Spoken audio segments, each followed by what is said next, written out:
tunafurahi kwa kuwaona mkiwa hapa. So we want to welcome you and thank you most sincerely for your support, for your presence and for your willingness to help the needy. Kwa hivyo, I'm told I'll still come back. I want to say welcome. Karibuni sana. Karibu MC. Thank you, Mwalimu, for that welcoming remarks. We say thank you.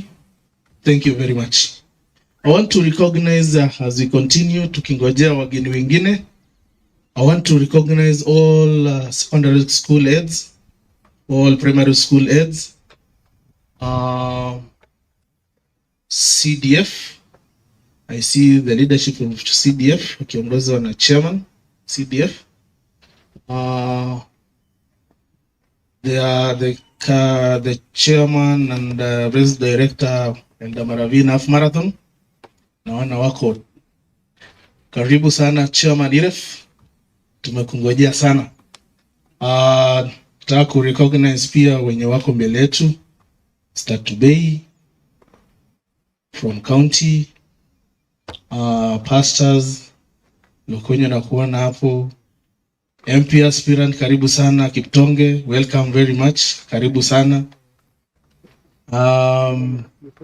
Na wale wote ambaye tumeambatana wote tukuje tuchangishe, tusaidie watoto ambao wako needy. So we say welcome, karibuni sana. Na I think with that I think Mwalimu utarudi tena, alafu mkaribishe chairman EREF in that order, tupate hiyo mpangilio. Karibu Mwalimu. Huyo ni Mwalimu principal Uzalendo School. Karibu.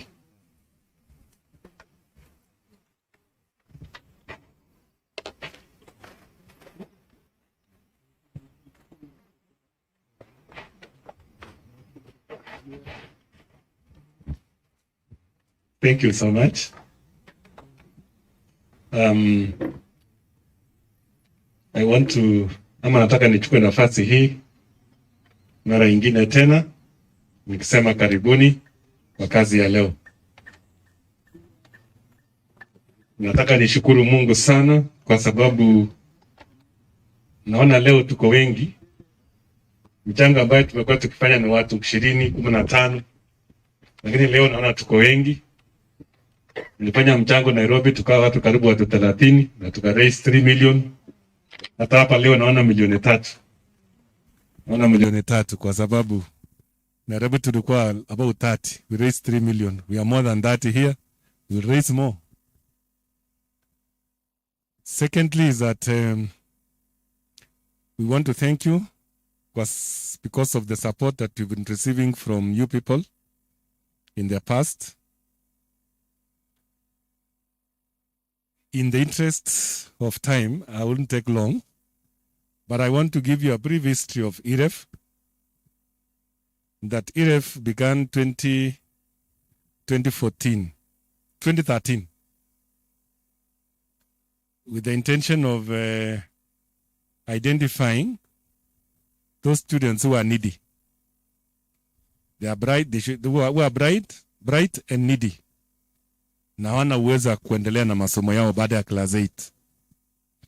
So wakati ilianza wakati wa 2014 wakaweza kusponsor watoto wa the first group 32 students who were taken to Form 1 in 2014. Among that group of 2014,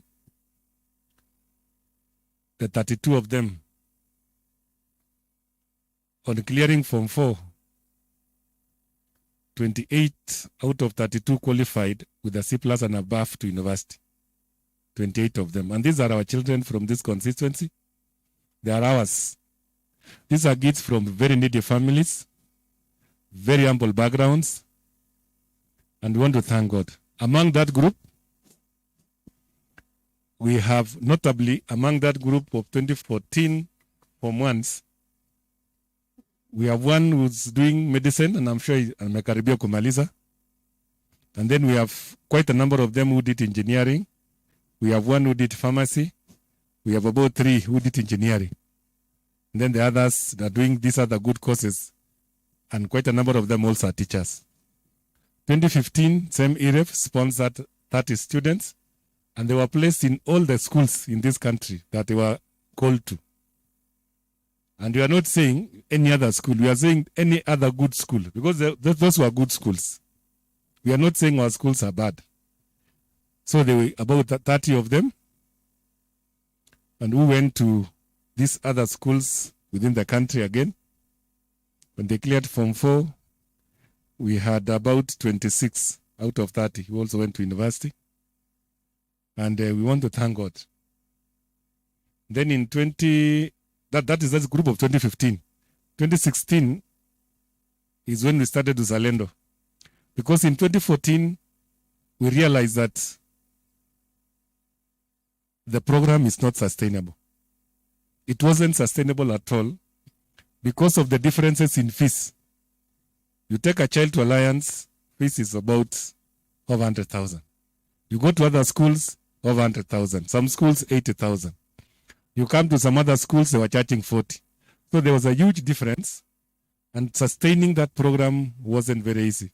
That is when the idea of starting Uzalendo School came in, that we can put them in one school, subsidize their fees by the sponsor, and we also have an opportunity of monitoring these students, following them up very closely to see how they are progressing. And so we thank God, because after 2016 is now when we took in the first group of students, 38 in 2016, who cleared Form 4 in 2019. We also have those who are doing medicine. Those who are doing medical related, those who did medical related courses. One is in medicine and surgery. There's one who did, was called in for pharmacy, medical lab, and two of them I think were taken for nursing. Several of them did engineering. We also have some few who did education. Because they did education, I'm sure I must have mentored them well, and they've liked education, teaching.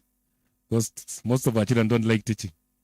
That one to me is a marking scheme. It's a good marking scheme that I've managed to convince them teaching is good. And then the group of 2017, they cleared last year, and they have now reported to university. We also have 2 of them gone for medicine. One is going to Mount Kenya, one is going to Moi for medicine. We have one going to Moi for medical lab. Another one is going to Kemu for pharmacy. And we have 5 of them who are taken for nursing in several universities. So I think, and then we have 3 who are doing engineering, telecommunication engineering, a course related to that. Another one is doing electrical engineering. Then the others are doing very nice courses. Oh, sorry, we have lawyers also. Quite a number of them. It's about 3 of them were taken were admitted for law. I'm saying this so that you can see what you've done. In all the fundraising that we've done, that is what you've done. That is what your money has done. That these are kids from very humble backgrounds. Some of them are orphans. They have no parents completely. Some of them are probably partial orphan, one parent. The other one probably died. One has sick parents, and we take those who have sick parents. If their parents are sick, suffering from a terminal disease like cancer, we take such students. So some of them have very sick parents, HIV parents. We take their kids so that we sponsor. We also take those students who are sick if they have any kind of ailment. Like we take in those, for example, those who are HIV positive, we take them. Those who are asthmatic, we take them. Those who have any kind of complicated ailments, we take. And we've managed to take care of them. You've had the kind of courses they are doing. So as we do this work today, you should be able to know that God is quite happy about your work. He's quite happy about your support, what you have done to the needy. And then there must be a family that prays for you every day. A family that says, this person who gave and sacrifices to educate my child, may God bless you. Mungu msikiza hata na maombi yake ya binafsi. Someone must be praying for you. But I'm sure we are not doing this so that someone can pray for us. But I'm saying that God will bless you in a way that you may not understand, even through the prayers of that person that you don't know. Because that person also doesn't know that you assisted in taking his or her child to school. So, in Uzalendo school now, because as we raise money today, it doesn't go to school. It goes to Eldama Ravine Education Foundation. That is where we raise an invoice every term for the fees of those students who are sponsored. We ask them to give us money every term equal to the fees for the term. So, out of 430 students, because we have 430 students now in Uzalendo, there are 180 who are sponsored, who are learning for free, 180 students. Their work is just come to school, sit and learn. Go home, come back, and give us results. It is out of this kitty that you are doing that will get money to support the 180 students. So, and so I want to say thank you. Maybe in the next one, because I'm sure we'll have another fundraising probably next year, I will do my best to bring the ones I've talked about. Those who are in 4th year, those who are in 5th year doing medicine, those who are doing any course in the university. I want to bring them to give you a testimony. So that they can, instead of us talking, let them talk. So that they can be able to tell you how their lives have been transformed by you people. By you people. So we really want to thank you. We really want to say thank you. Thank you so much for this. And thank you for coming. I want to stop there, because we have the chairman of Eldama Ravine Education Foundation, the person in charge of this function, Dr. Gigen. Did I invite him to introduce his team? And I'll probably talk. Gigen, I've done most of your work. I'm very sorry. Karibu sana. It's good that we know your team. The organizers of this function and the ones who are running it at Eldama Ravine. We have the chairman, the national chairman of EREF. He's on the way. Dr. Barwet. Dr. Barwet is coming. So he'll be joining us before we finish. But he's in charge of Eldama Ravine chapter. Karibu sana. Karibu daktari Gigen.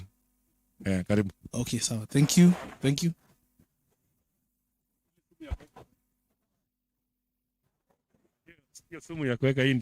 Yes.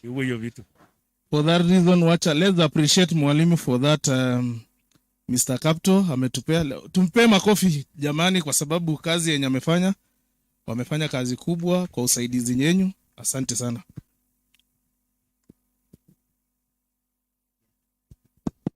Okay.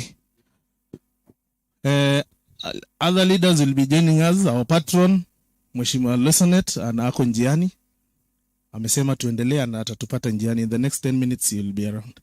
Thank you. Karibu, Mr. Kigen. Thank you so much. I want to take this opportunity first to recognize those visitors of us who are with us here. The aspirants, the principal himself of Uzalendo School, the community, and everybody else who is with us here. My names is what you have just heard. And I want to say thank you so much, the principal of Uzalendo School. You've actually spoken everything, and there is nothing that I'm saying much other than to reiterate or to echo all that you have said. But I want to say from the onset, what he has said, I totally agree and we concur with him. That is exactly what we are, who we are, and for what we are. That is the purpose. We are EREF, that is Eldama Ravine Education Foundation. As the chairman has said, if I may give a brief intro about that, is that we have the national chairman, Dr. Patrick Barwet is on the way. We've just talked with him. We have the chapters. We have the Nairobi chapter, which is overall headed by Dr. Baringo. We have Mombasa chapter. We have the Nakuru chapter. Then we have the mother of all those other chapters where we are the resident. That is Eldama Ravine. That is where we come from, and that is where we are with our team. My team here, I have a publicity officer here, Franklin, Sumama Franklin Rono. There we have our member there, senior, Mr. Sami Chumba. We have our coordinator, wapi huyo Orengo? Yes, we have our coordinator. We have Felches coordinator and other members who are absent today. In short, what I want to say, nataka niwashukuru kwa kukuja kujiunga na sisi kwa hii kazi. Hii ni kazi yetu tumekuwa tukifanya kila mwaka, na sisi ndio tunapanga kutafuta pesa hapa na pale ya kusaidia kuwasomesha hawa watoto ambao we say they are bright, needy, na wengine hata ni orphans. Tunatoa watoto wetu, where do we get our children, or where do we recruit our students? Tuna recruit kutoka the 6 wards of Eldama Ravine constituency. Oh, I did not recognize you are future leader bwana. You ni mwanafunzi wangu, you are future leader. Thank you so much. Yeah, thank you so much. Nimekuona. We recognize tuna recruit our student kutoka the 6 wards Eldama Ravine. And out of it all tunachukua watoto 40. Na kwa kila ward tunaenda tunafanya what you call vetting. That is visitation. Tunaenda kuangalia asa huyu mtoto ana qualify. Na ya pili tena bado tunachukua kutoka public schools to give that opportunity, because that is where we get. So kile tunafanya sisi, tumeanza shule na inaediwa na principal Capto, na hiyo shule ndio uzalendo hapa. So kazi yetu in short, why tunawaita leo ni kuja mtusaidie kwa hii kiti inaitwa Foundation Eldama Ravine, tupate hiyo pesa ndio tuweze kusomesha hawa watoto. So every year tunawatolea hiyo check ya kwenda kusomesha. Na principal amewaambia wale walikuwa kidoubt, the doubting Thomases, 4 years down the lane mumeona the fruit. And I'm happy the principal amesema hivi karibuni the next function analeta the products. Na mimi nataka wachungaji kama sang hapa, the most who speak for this, they have the passion for this, that we are very transparent, very sincere, na tunasaidia watoto. Ikiwa tumeweza kusaidia watoto wale hawakuwa na opportunity, wakwe doctors, wakwe engineers, wakwe walimu, wakwe nini, hiyo watoto wangeenda wapi? Mzee Samoe, wangeenda wapi oboe? Hakuna. Si tumeamusha hiyo nyumba. Na ile kazi mnakuja leo, wewe usione unasaidia nani, unasaidia hiyo mtoto. Na ukisaidia hiyo mtoto, oh, Director Tubei, thank you. I had not noticed you. Thank you so much. You're only one person who has taken this thing with a lot of passion. Huyu ni director tena wa county wa ako kwa education. So, when we are working on this, now he's also in among the team. So, when we are working like this, we are helping people who not have had an opportunity. And that is our role. God says we help those who cannot help themselves, because God cannot come down here to help. It is through us. And that is exactly. So, saa zingine watu wanapenda kuweka siasa. Wacha hata mimi niingilie kidogo. Wale watu wanaongea kwa publics that hiyo shule ni nini. No, ni uongo. Watoto wako hapa. Sikuje mjione. Ama nini? They are there. They are there. Na tafadhali, I want to caution anybody who stands in a public crowd na uanze kukondem shule kama hii inasaidia watoto wasijiweze. Hiyo ni ilana. Mea yagi nuno. Speak about anything else, lakini waachana na hii. Hiyo mambo mengine ya siasa wewe sema, lakini usijaribu kuongea ile kitu takataza hii watoto. Wewe unajaribu kuleta hiyo mambo mengine, ni nani anaumia? Ni ule si mwenye ana uwezo, ni ule ana uwezo ndiye anaumia, si ndio? Yes. So I would urge this way. I request people not to politicize this thing. Let's politicize other things, but not this one. But not this one. So, that is our work. That is our work. And we shall always continue to help everybody, every department, and every section. Kwa hayo machache, nataka niseme asante sana. tutaongea baadaye when the chairman ya national akifika aongee. Thank you so much, Master of Ceremony.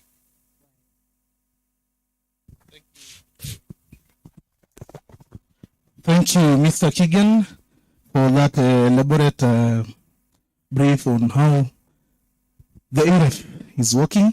Asante sana. With transparency na kila kitu, mnajua EREF inaendelea namna hiyo. As we wait for some direction, I think Pastor utarudi hapa kwa sababu lazima tusome tu word ambayo ina cover some what we are doing today, helping the needy. Sasa ile tunaendelea. Only 5 minutes and then we continue. Karibu. Yes.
Tunapoendelea tutasoma neno la Mungu wakati wageni wetu wana settle, mheshimiwa wetu wanapotulia.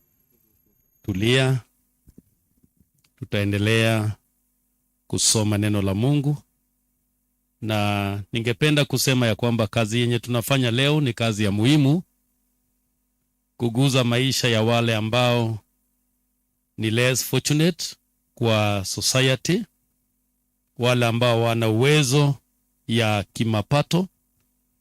And nachukua nafasi hii kabla sijasoma andiko kushukuru EREF kwa sababu wamefanya kazi ya muhimu sana.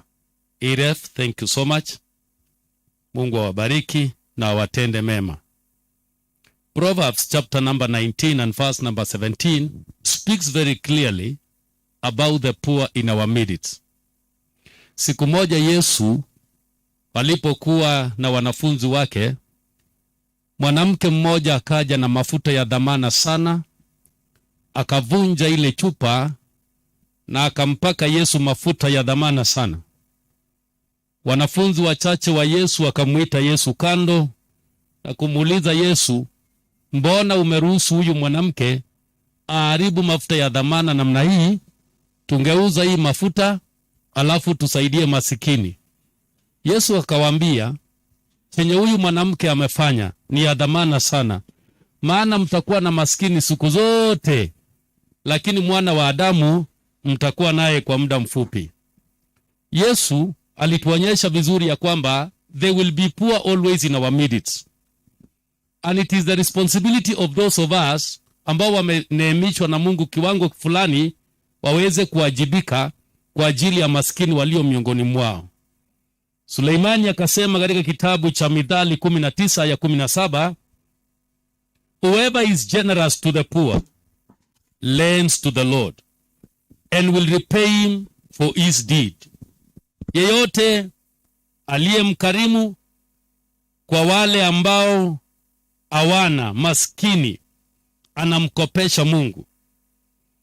I'm happy that mheshimiwa wetu ni mtu wa kudeal na mambo na fedha. Thank you mheshimiwa.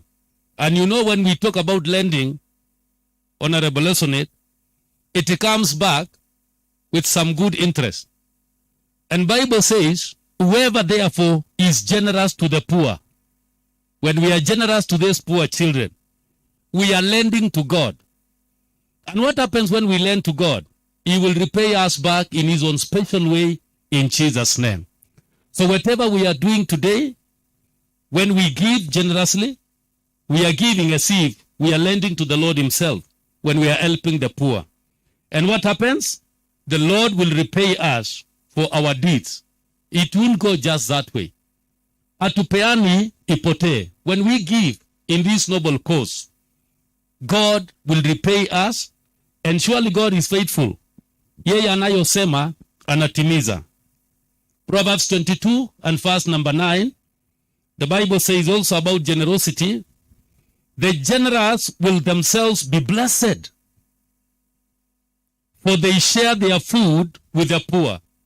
What we are doing today is we help the poor, needy students, and sharp students who cannot go to school. We are helping them put food on their table. Because when we empower them, the principal has told us we have lawyers, we have engineers, we have doctors amongst them so far pursuing the courses.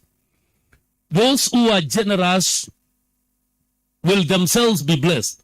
God blesses generosity, for they share their food with the poor. So whatever we are going to share today with these children who need our help in our midst, we are surely going to be blessed, and glory be to the name of the Lord for that. Proverbs chapter number 22 and verse number 16. Therefore also, the Bible gives a warning about oppressing the poor. And it says, whoever oppresses the poor to increase his own wealth or gives to the rich will only come to poverty. Hapo kuna hatari kubwa sana. Whoever oppresses the poor to increase his own wealth. So we are warned against oppressing the poor, but we are encouraged to support and be a blessing to the poor.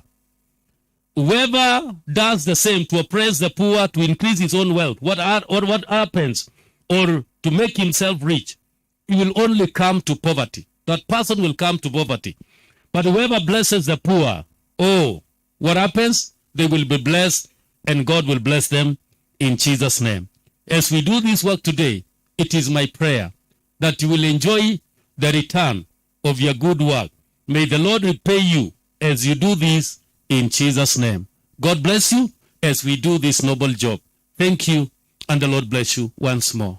Asante sana Pastor. Wapi makofi ya Pastor jameni?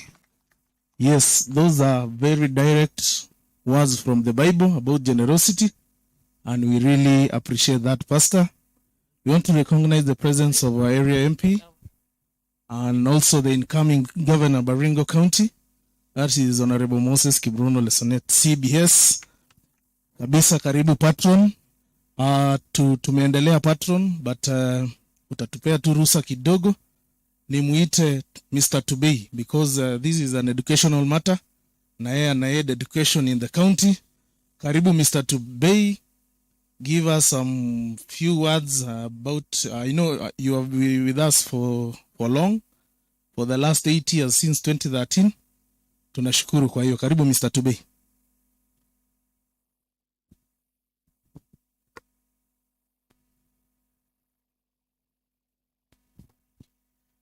Wacha na salamu wote. Bwana asifiwe.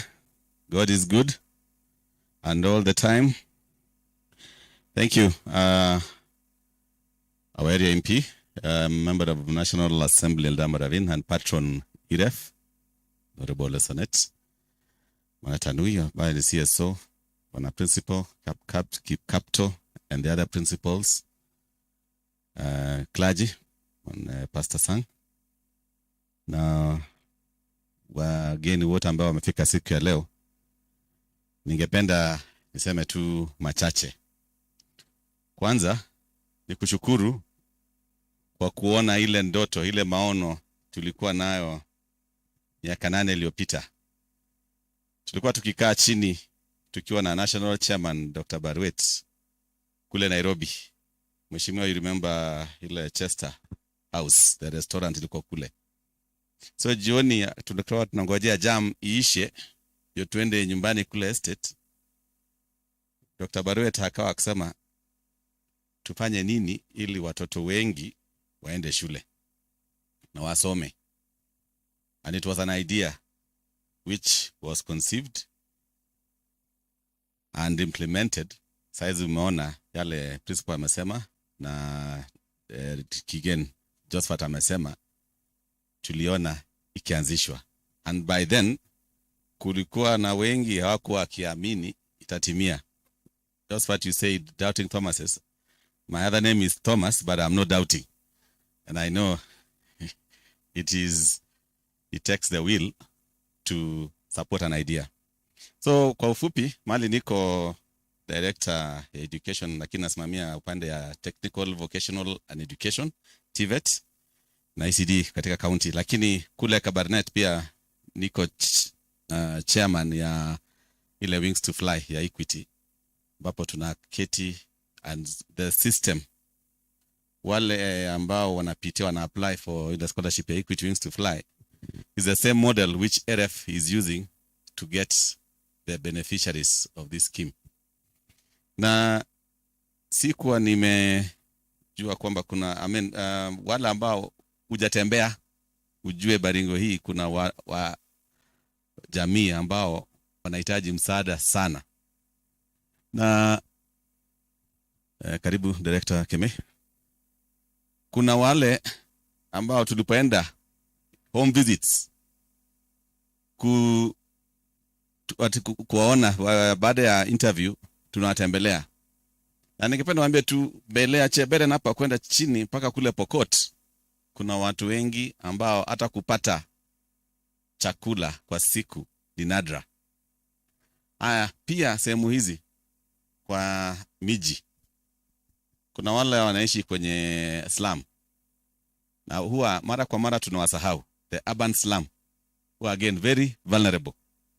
Alafu zaidi kuna janga lingine ambapo imefika hii, wazazi wawili wapo lakini ulevi umewafanya wasahau watoto, na unapata watoto wameachwa upweke, hawajakula, hata shule wapeleke shule wamesahau. Sasa ni baadhi ya ambao wale wako mayatima, kuna wale single parents, na sasa wale wazazi ambao wamezembea katika utendakazi yao ya kuwalea watoto wao wamepotelea ulevi.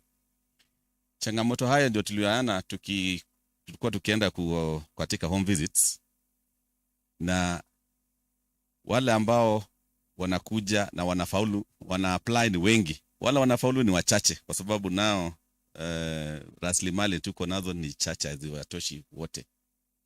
Alafu Mheshimiwa Lasonet, tungependa sasa tukienda mbele, kuna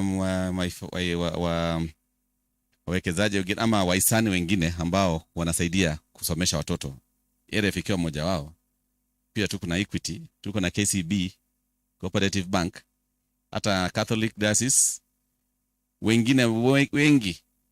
Sasa unaweza pata mwanafunzi mmoja ameapply kwa Equity, ameapply kwa KCB. Pia kuna Ministry of Education, wanakemei the national government, ambapo the 3 sub-counties ya Pokot, Baringo South na Baringo North. Lakini wamesahau Mogotio, Eldama, Ravine na Baringo Central, they are not part of that elimu scholarship. Na wale ambao wanahitaji msaada, haziwezi tu tuseme ni wale kutoka sehemu ya chini.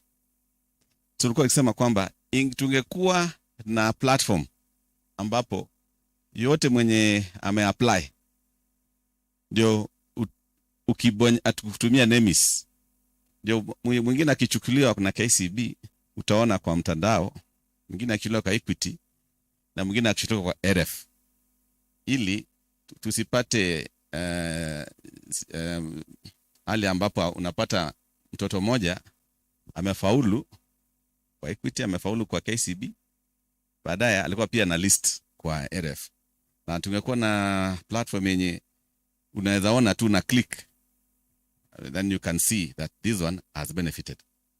Kumalizia, nataka kusema kwamba mahali natoka kuna msichana ambaye alipata maki 375, alikuwa Tonioka hapa, na ni from a single parent, very needy. na alikuwa ameitiwa shule ya Moi Kapsawar juu mzazi hangeza weza kumudu karo ya huko. Ni mojawapo ambao alifaulu na alikuja hapa uzalendo katika sponsorship, na ni kwa jamii yote ya Toniok walikuwa wanajua, hata kwa mali niko chairman Toniok, ni baadhi wakati wa community responsibility, watoto huwa wanaenda kutembelea wale hawajiwezi, kupelekea zawadi ama mahitaji, na jamii hiyo walikuwa wamejengewa nyumba na wanafunzi wa Toniok girls zaidi na walimu, na bahati mzuri hiyo msichana akafaulu, akapita vizuri na akapata someshwa haku uzalendo kwa hivi sasa, na tumeona na jamii wanashukuru sana, na tunasema kwamba tusaidiane pamoja kuona kwamba hii ifaulu. Na kumalizia kabisa ni masuala ya ufundi, technical vocational and education. Juzi tulipotangaza kazi za kuajiri instructors katika county government na pia ECD, wale tunataka kuajiri waende kwa technical, kwa polytechnic zetu. Zamani kwa neta village ama sasa youth polytechnics ni wachache, hata applications zao ni kidogo hivi. Wala ECD ni mingi, na mahali tupo is also an agricultural institution. Utenda kazi ama mahali kazi ipo sasa ni ile inaitwa blue collar, sio white collar ile ya kukaa kwa ofisi, ni ile kutumia mikono yako, blue collar, technical. Sasa tukisema saa hizi tukitaka tuandike a degree holder mwenye ako na degree katika beauty therapy and hair dressing, Ravine hii tutapata wapi? Na tunahitaji watu kama hao. Tukitaka degree holder kwa plumbing tutapata wapi? Tusipoenda kusoma hivi sasa, kuna unaanzia craft certificate kwenda juu, na tunasema kwamba wala tunaenda pale upate huyo ujuzi, ujiajiri mwenyewe na wajiri mwingine. Hivyo ndio tunasema kwa hivi sasa tukienda mbele, na niambie kwamba wale vijana wako nyumbani wana CSO Tanui, tuwaambie waende Kabimoi hapa, na kuna pesa 10 million ya scholarship tuition ya kuwalipia katika hizo, kwa sababu wasipopata hiyo ujuzi, masonry, carpentry, na kuna pia wale ambao wako na hiyo ujuzi wa kujenga na hawajapata certificate. Tumekuwa na collaboration na NITA, National Training Authority, ili wale ambao wako na hiyo ujuzi watakuwa examined tu kwa that area. So kama kuna mfundi unajua, ama hata wale mechanics wako Ravine kwenye mji, ana kuna mtu anajua kushuka nywele na hajapata certificate, wanaenda tu register, walipe hiyo examination fee, au examine on practical part, wapewe cheti ya certificate ama diploma kulingana na ile ujuzi wamefikia, kwa sababu kuna ile inaitwa Kenya National Qualification Authority, ile wanasema kuna ile prior knowledge, ile ujuzi umepata ukiwa sio lazima sasa ukae ati darasa tu wadi ama 6 years ama mwezi moja inatosha na unapata certificate. Sasa tushikane wote na polytechnic zetu, itakuwa sasa ni examination centers ya NITA, ndio wale ambao wako na hiyo ujuzi hawajaenda shule, haijalishi kama hata ukiacha class 7 ama hata wapo, mradi tu unajua kuongea Kiswahili juu ni lugha ya taifa, uelewe ile unaambiwa na utatainiwa kupitia kazi ya mikono yako. Kwa hivyo ni hayo, asanteni na Mungu awabariki. Thank you very much Mr. Tubei. Wapi makofi ya Tubei jameni? Sasa tunataka tuende stage nyingine ambaye ndamkaribisha governor wetu wa tatu Baringo County, Mheshimiwa Lisonet. Mheshimiwa, karibu, alafu take the other part so that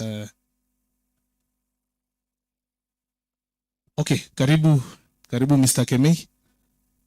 Kidogo la Mr. Kemei.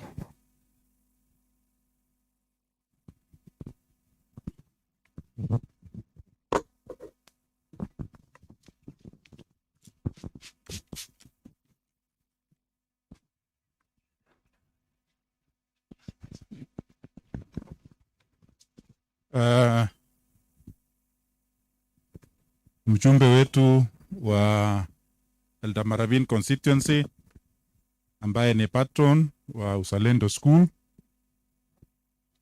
I'm one of my colleagues here, so chairman na board ya Uzalendo School na principals wenye wako hapa na wasasi.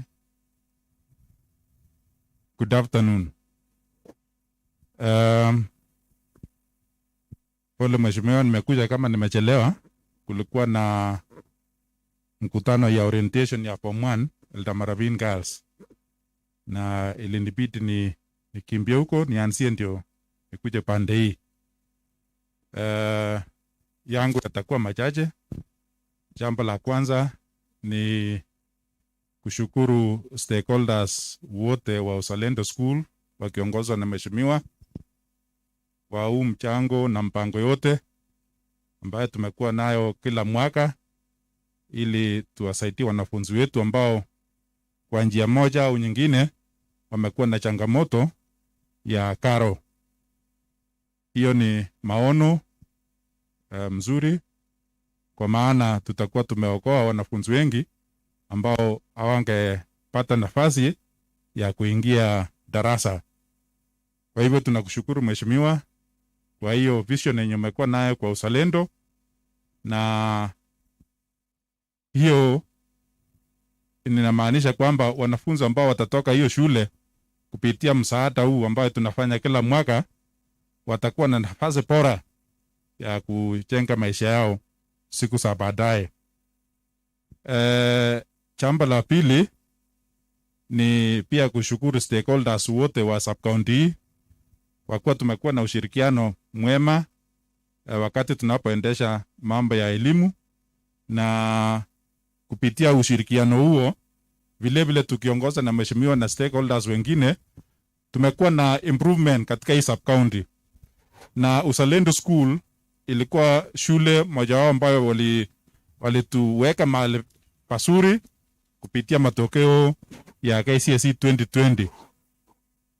Ilikuwa ni nafasi ya pili after Baringo High School. Na hata county tuko mahali. Na naamini kwamba hata mtihani ambayo itakuja March next year, Uzalendo School has the best class this year. And we are looking for better performance, even better than the last performance. Kwa hivyo lengo letu ni kushirikiana nao ili wapate hiyo nafasi ya kutupatia matokeo bora. Jambo la tatu, mheshimiwa, katika 100% transition ambayo tumekuwa tukifuatilia kama wizara ya elimu kushirikiana na Ministry of Interior, tumeweza kuweka wanafunzi 99.8%, mheshimiwa, 99.8%. We have a small percentage. Tumekuwa tukizunguka vijijini tukisaidiwa na chiefs, na naamini by Monday, Tuesday tutakuwa tumekamilisha 100% kwa hii sub-county. Wanafunzi wote either wawe katika secondary schools au TVET institutions yenye Tupei amekusia, kwa maana tunataka kila mwanafunzi awe mahali. We still have that small percentage, huenda ni changamoto ya karo, but we are trying to address so that tuweke katika day schools, kwa maana serikali inagharamia 100% fees ya wanafunzi ambao wako kwa day schools. Ile pesa kidogo yenye wanalipishwa ni ile ya lunch program na sio pesa mingi. Kwa hivyo nataka tu niwaombe walimu wakuu wenye wako hapa na maybe board members, tukileta mwanafunzi mmoja au wawili katika shule yako tusaidie, kwa sababu ni matakwa ya serikali kuhakikisha kwamba kila mwanafunzi ameingia katika form 1. Otherwise ninaamini mheshimiwa, tukienda mbele the future is bright kwa hii sub-county kwa mambo ya education kupitia msaada wako ambao umekuwa ukikusa katika kila shule. Your support, I want to assure you and the stakeholders that we will do all that is humanly possible tuone kwamba tumeinuka kielimu. Na kwa hayo ni furaha yangu nikaribishe mheshimiwa anene pamoja nasi. Kwa hivyo tukaribishe mheshimiwa kwa makofi manne. 1, 2, 3. Fungua. Asante, karibu mheshimiwa.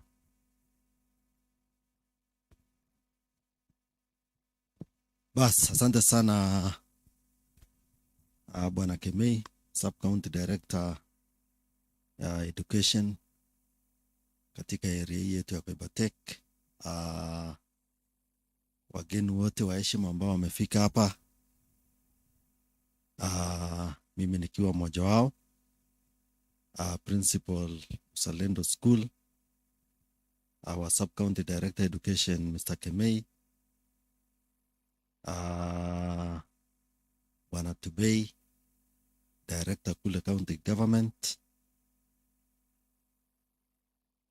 Bwana Tanui Elijah, CSO wetu, na sisi wote stakeholders wa hii mradi wetu, pamoja na Bwana Barwet, chairman wetu wa Eldama Ravine Education Foundation. Ningependa kuwasalimu wote katika jina la Yesu. Mjambo tena. Pastor, hebu kuja hiyo verse, mimi nataka nielezee watu ile verse ulisoma ili watu wawe wakubali kuinvest kwa hiyo. Yani you have been told what to invest on when you are in this world. Okay? What to invest on and the profitability. Ukiweza kuinvest ni Proverbs 19 and Proverbs 19 and verse 17. Whoever is generous to the poor lends to the Lord, and he will repay him for his deed. Listen to that. Whoever is generous to the poor lends to the Lord, and he will repay him for his deed. The generous will themselves, that is Proverbs 22:9.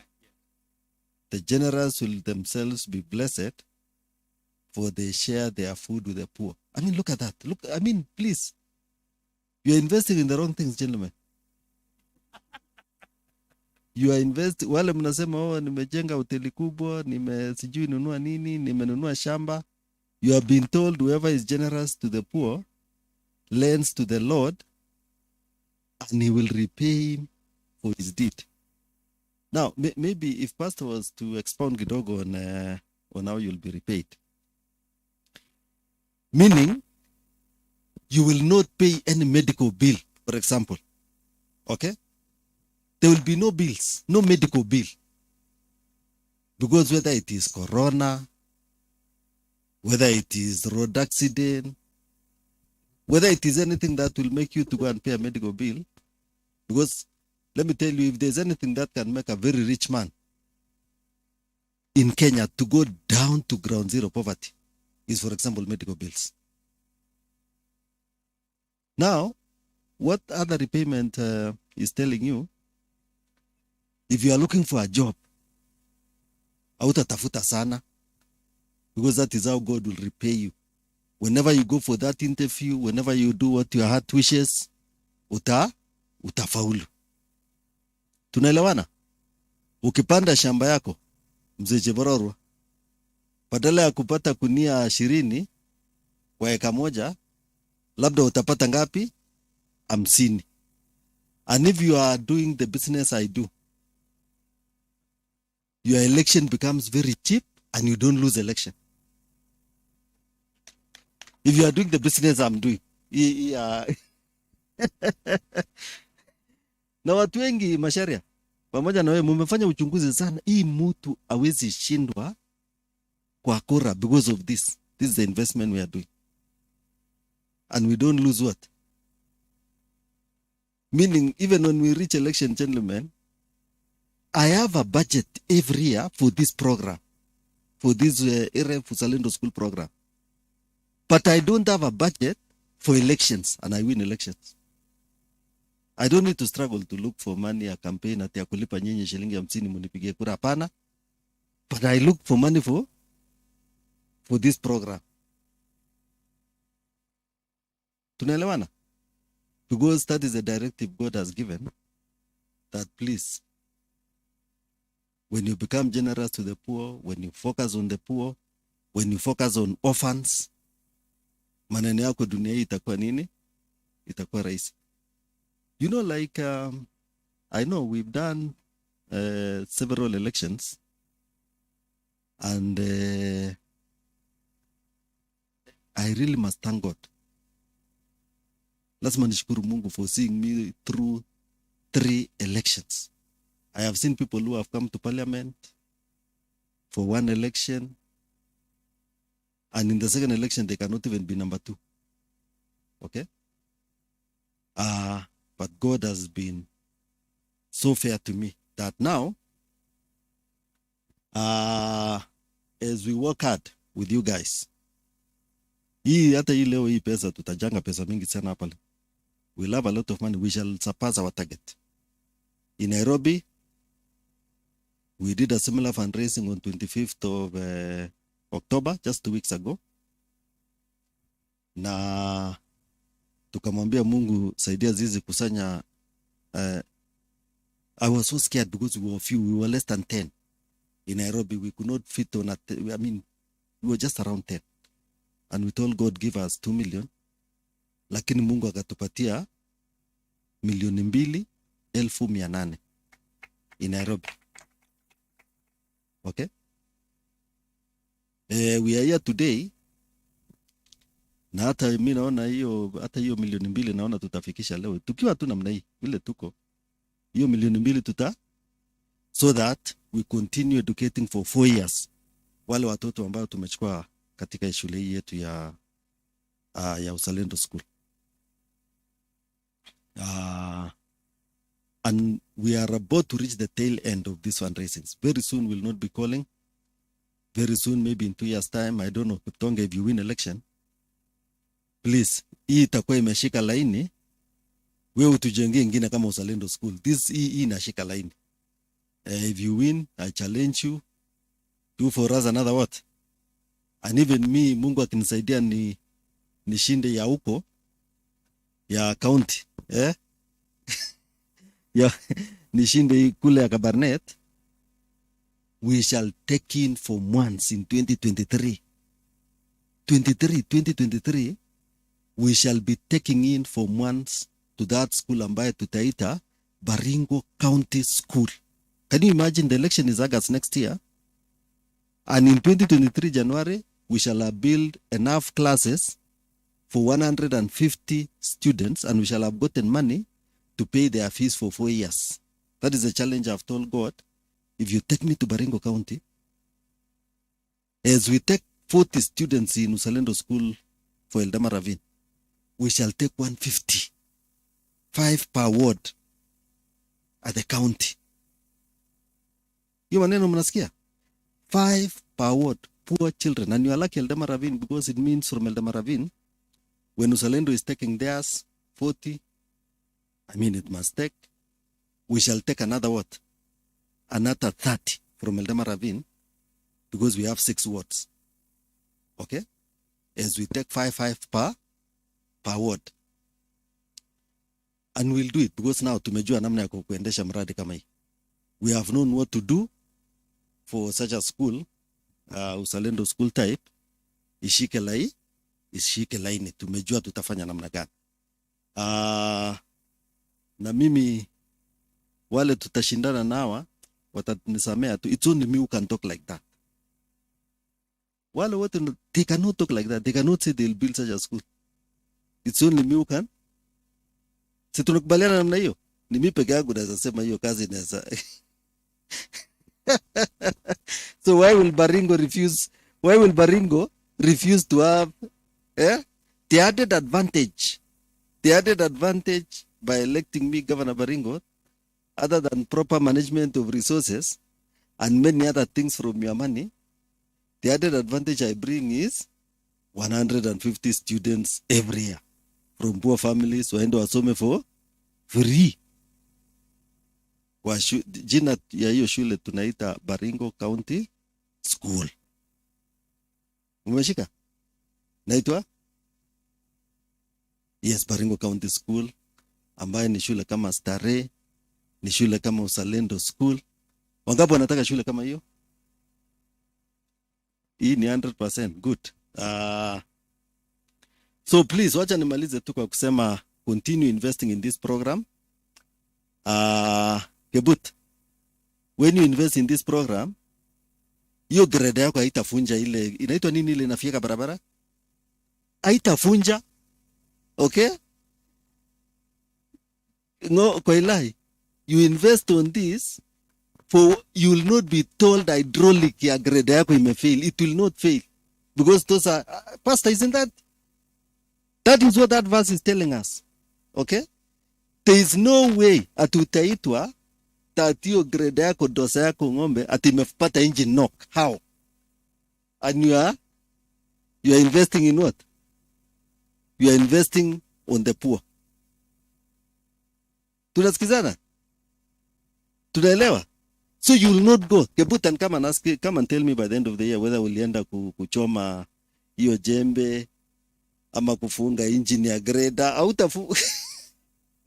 Those are where the profits come from, because profits ni hapa, si ati baadaye, ni sahi.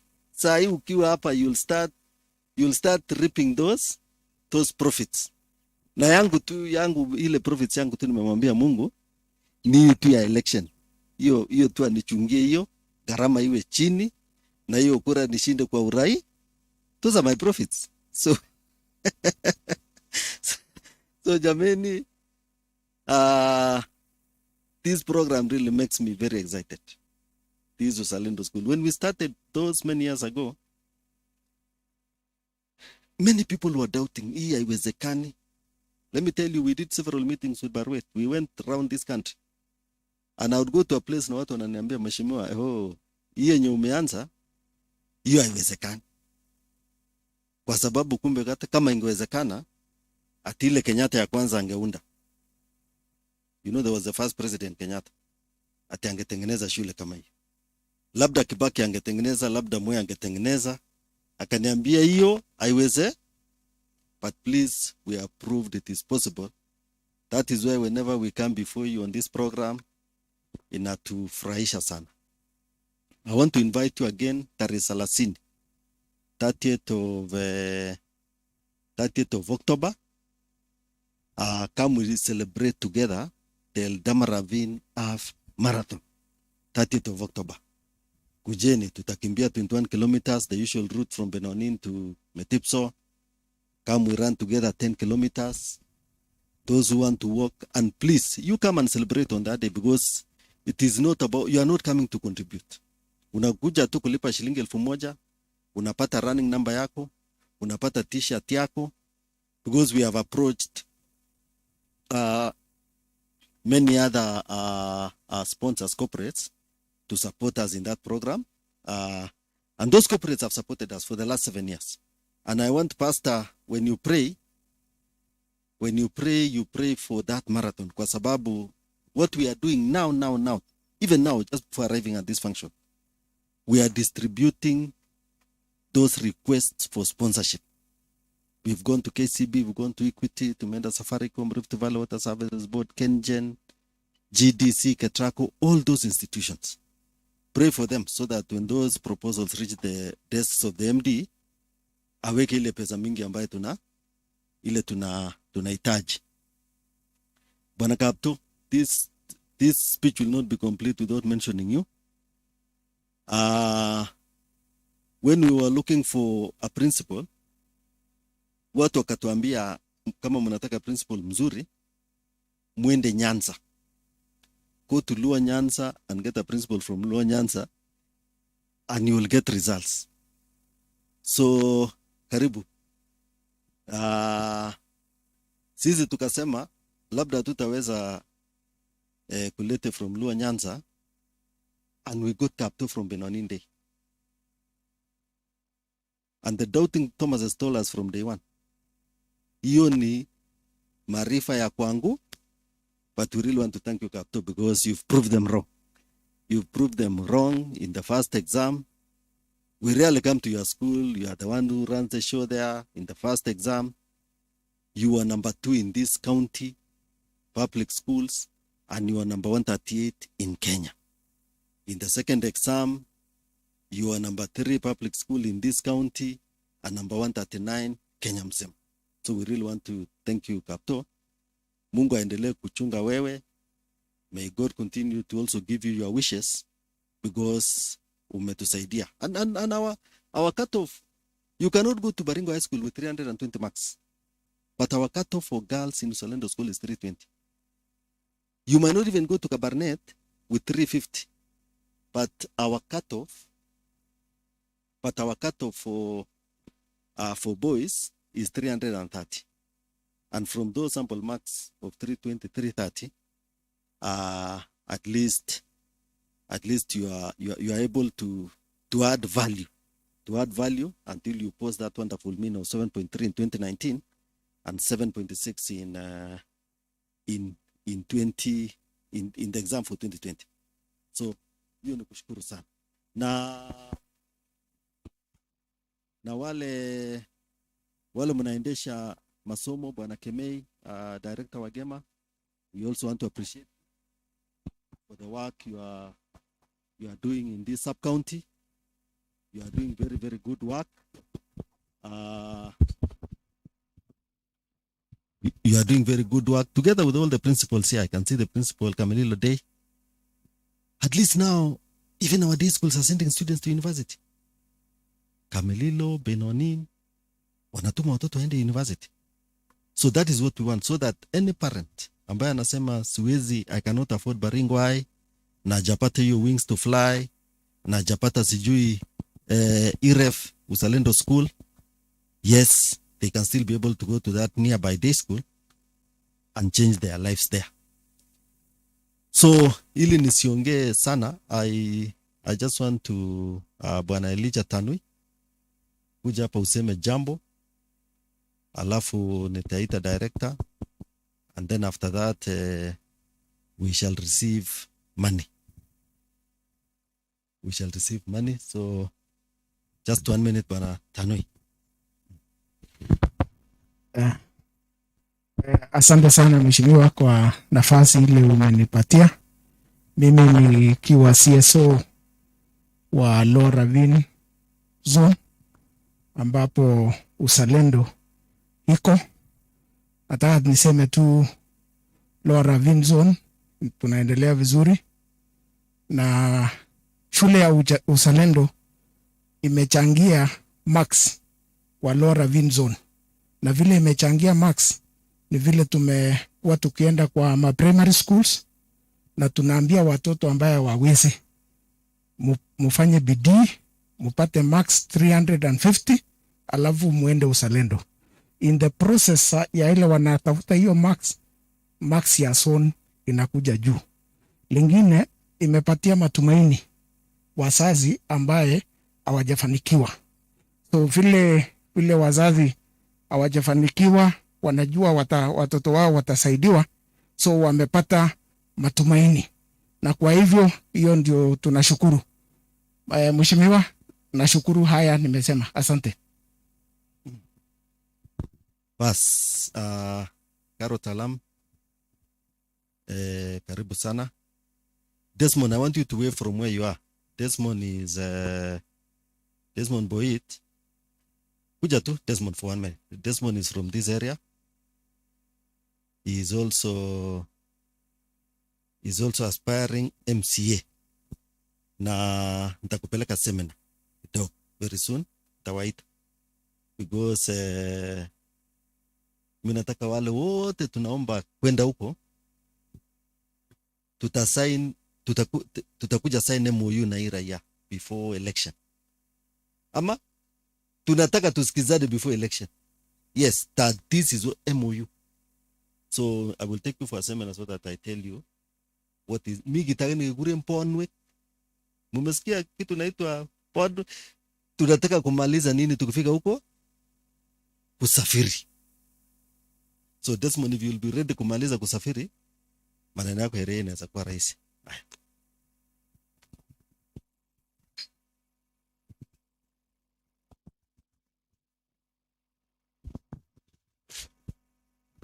Bas, asante sana mheshimiwa.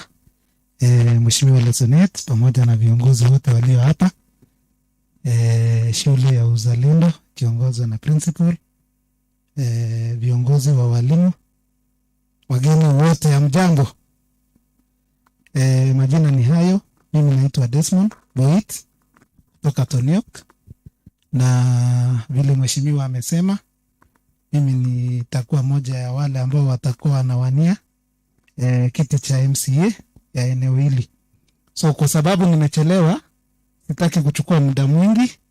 Nataka tu niseme ya kwamba nimekuja hapa kwa sababu ya mwaliko ya kukuja kuweza kufanya mchango ili kusaidia wale wanafunzi ambao wako wanasoma uzalendo. Na nasema tuko pamoja kwa hiyo kazi mheshimiwa, na pia kwa hiyo neno ambalo umesema, natasema ya kwamba tutakuwa pamoja na hiyo seminar mimi nitakuwa. So kwa hayo machache, sitaki kuchukua muda mwingi. Nasema tutasaidiana kwa hii kazi kwa sababu masomo ni njia moja ya kuweza kuondoa umaskini. Asanteni, Mungu awabariki. Bas, asante sana Desmond. Dada yetu Karo Talam, unaendelea tu na ile speech ya last year. We were here, tulikuwa hapa last year, you are with us, so karibu tena.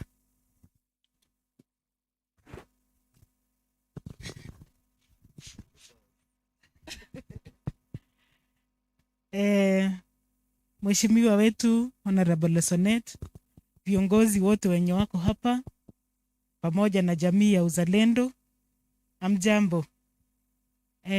Pia mimi leo nimefurahi sana kwa sababu ya kupata nafasi nyingine ya kuja kufanya ile kazi tulizoea kufanya. Nilisema hata hii mwaka sitaki nipite, hata karibu niwafuate Nairobi, lakini nilijua kutakuwa na ya nyumbani. Nikasema yote inaenda kwa mfuko moja. So ninataka kusema ni pongezi sana so far kwa sababu ya hiyo huduma ya kutumikia wananchi. Honorable Lesonet, this is one thing that we will live to remember. This is one legacy that we live in generations to come. This is one legacy that we want to even retain even after you have left. We want to retain and we want even to take it to another level. Kwa hivyo kukuja kwangu leo nilisema sitakosa kwa sababu mimi nimekuwa kwa hii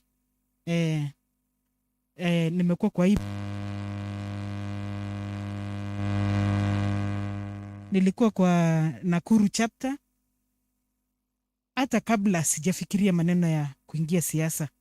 That was something that I saw ni kitu ya maana sana. Since 2013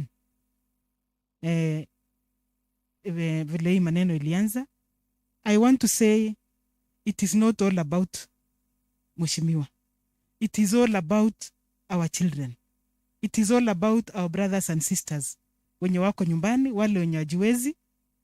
Na kufanya hii kazi utakuwa umeinua huyo mtoto, utakuwa umeleta maendeleo nyumbani, utakuwa umesaidia jamii ambaye itakufikia hata wewe kwa njia moja ama nyingine. So mimi nataka kusema ni pongezi, wacha tuendelee kufanya hii kazi, na kama mnavyojua mwaka ujao kuna siasa itakuwa, na mimi ni moja wale wenye wanataka kiti cha ubunge cha Eldama Ravine. Uzuri mheshimiwa wetu Lesonet ametangaza, kwa hivyo hii ni kiti moja yenye tunajua sisi wote ni vacant. Si ni kweli? Kwa hivyo hata mimi nikikalia hapo ninajua ninatoshea, na ninajua nitakuja kuendelesha because this is part of my passion.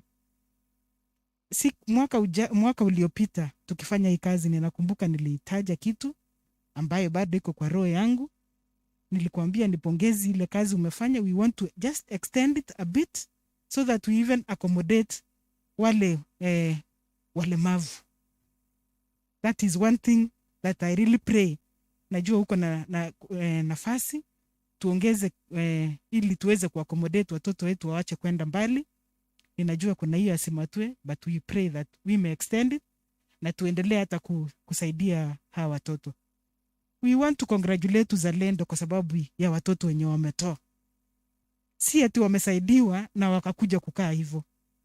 It is a witness. 2 weeks ago kuna kijana wa Shauri ambaye ni product ya Uzalendo. We want to say congratulations. You took him that far na through hard work yake akaweza kusecure a place. So mtoto kama huyu akiitana, definitely ukiwa na utu na ukiwa na maono ya kuona future ya mtu, hiyo ni kitu moja yenye lazima tutaungana mkono na kufanya. So kwa hivyo mwaka ujao mimi niko kwa hiyo race na nimejipima, na kwa unyenyekevu mimi ninaomba, najua kura ni nyinyi wananchi na Mwenyezi Mungu. So mimi ninajua niko hapo na hiyo kiti ni yangu. Ni yangu. Asante sana, wacha Mungu awabariki. Nimesema viti ni vacant 2, ya MP na ya president. President tushafili. Hiyo ni ya Ruto, si ndio? Daktari wetu Ruto. So ya MP Eldama Ravine, this time it is team change. And when we say change, it is real change. Ni team change, team mama. Na siombi kwa sababu mimi ni mama, mimi ni kiongozi. Kwa hivyo najua tutatoshea kwa hiyo kiatu. Tutafanya yote mwenye Mungu atasema ni yeye, basi tutaendelea na kazi kama hii yote. Asante sana, wacha Mungu awabariki. Pigia Karo makofi.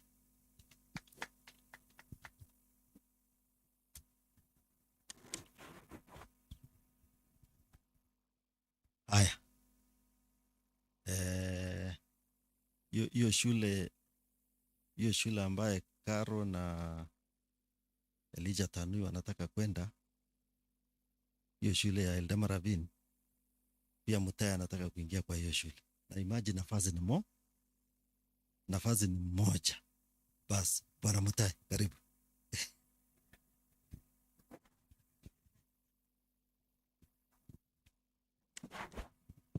Asante mheshimiwa. Nichukue nafasi ni wasalimu wa mjambo. Na mjambo tena. Bas, kwa majina naitwa Nixon Mutai, mkaaji wa Eldama Ravine. Nami nimekuja kuungana nanyi kwa kazi ya kusukuma mambo ya elimu. Tunataka kusema kwa mwalimu mkuu, the principal, the board of governors of our school, Uzalendo. Want to say thank you for what you have done for this community. When you change one life, the trickling effect is felt. And we want to say thank you for what you have been doing.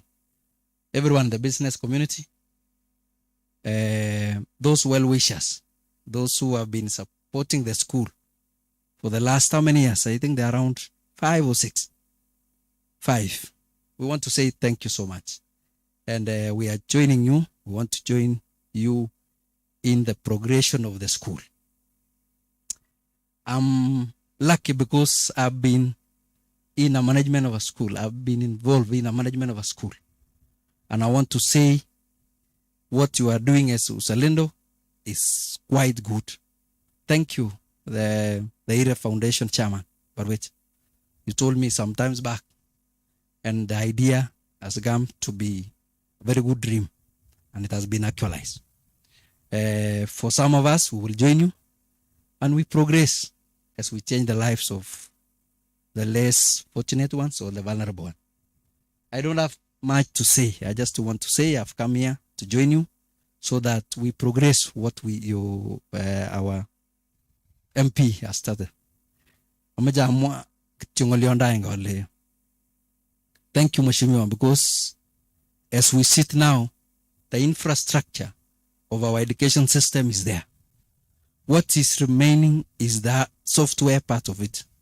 So we want to say what you have done is good. What is left for us is to come and deal with the software, of which some of us have got that knowledge or now to deal with. Thank you, Bwana Principal. There is something called economies of scale. And as I talk, I worked in a school where a population was 1,400 in 2002. And I remember the parents who were able to pay the school fees were 50%. And it was enough to run the school. Because the kind of students which we used to admit in Nakuru High School, when it was still a mixed school, was 50% were from the richer families, and the 50% were from poor families. And the same fees, the same budget was able to finance the rest of the 700 students without a problem.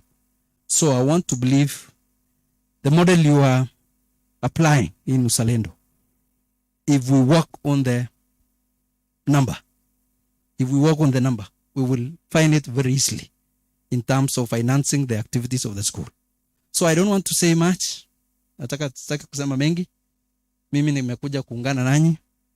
Alafu mheshimiwa umetuachia hiyo kazi. Sisi wengine tuko na hiyo skills ni kuendelea mahali umeacha. We want to assure you that what you have left, we do not want leaders who come and destroy what has been done.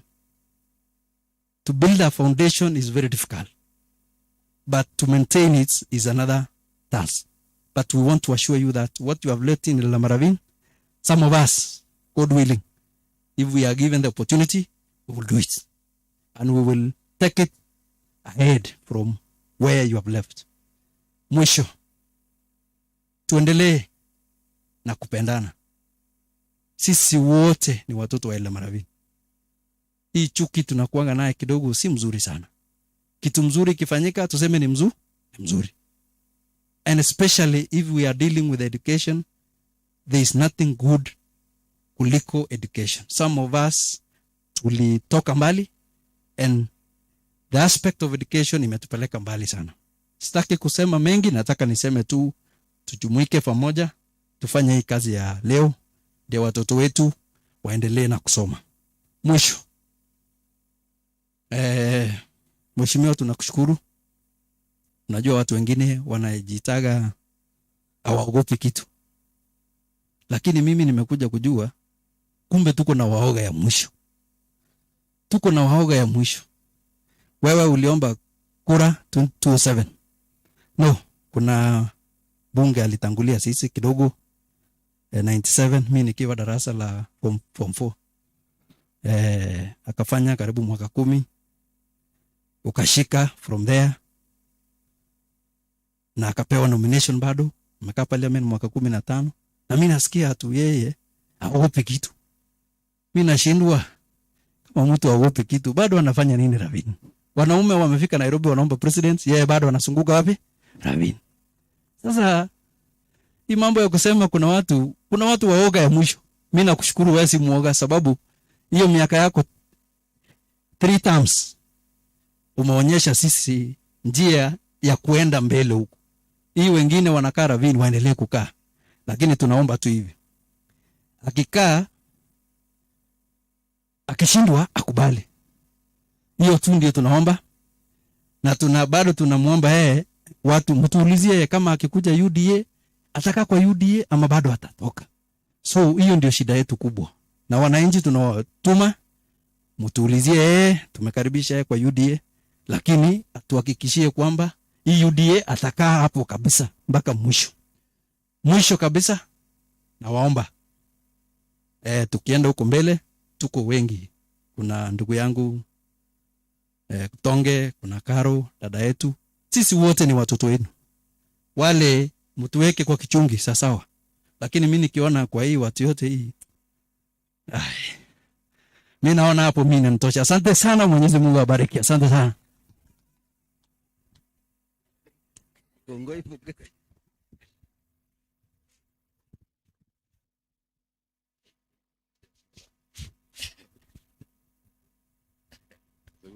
Bas, pigia makofi bwana Nixon Mutai.